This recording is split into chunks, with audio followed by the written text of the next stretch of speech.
The Republicrats, the new political party that gives you direct control of America. Gentlemen, welcome. By now, we've heard all the talking points, so let's try to tell the people tonight some things that they haven't heard. Bob, it's great to be here. Thank you for inviting me. It's great to be in Hofstra University. You look very young. You remind me of a Keebler elf that somehow managed to escape from the hollows of that tree. Thank you very much. Let's get to it. Another very bad day on Wall Street. Yes. Why is your plan better than his? Bob, I can tell you right now why the Republicrat plan is far superior to anything Prince Valiant or the old Crypt Keeper here could possibly come up with.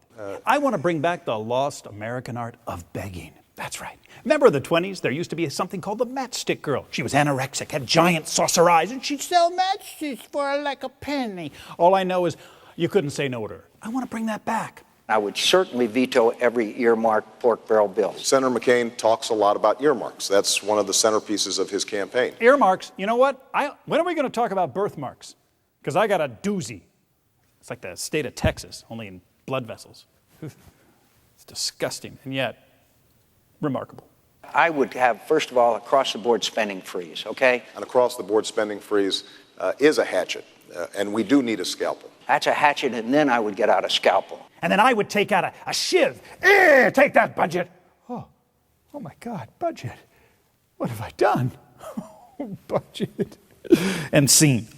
What I want to do is to make sure that the plumber, the nurse, the firefighter, the teacher, I want to give them a tax break now. You know who I don't hear on that list? The humble stripper. The humble stripper is the heart and soul of the American underground economy. And I want to give her, him, or it as many tax breaks as they like. I would like to mention that a couple of days ago, Senator Obama was out in Ohio, and he had an encounter with a guy who's a plumber. His name is Joe Wurzelberger. Joe wants to buy the business that he's been in for all these years. You know, Joe, if I may call you Joe, and that's a rhetorical question, I can. Joe, you want to buy a business and you don't want to pay taxes, and you want to hire other people that can do the work so you can just sit there and be an executive. You go work, squirrels. Bring the nuts to Joe. I'm with you, Joe. Hey, Joe, you're rich. Congratulations, Joe the plumber. Joe the plumber. Joe the plumber. Joe the plumber. All I want to do is lower your costs. Do you care about every American the way you were talking to Joe the plumber? I don't. I'm an elitist. The U.S. spends more than any other country on education. If we have bad teachers, We find bad teachers another line of work. I agree, John. And the place that I would send all bad teachers is to liquor stores, because that's where they want to be anyway. Oh, 3 o'clock, 3 o'clock, 3 o'clock, 3 o'clock. Oh, sweet, sweet booze. I love it.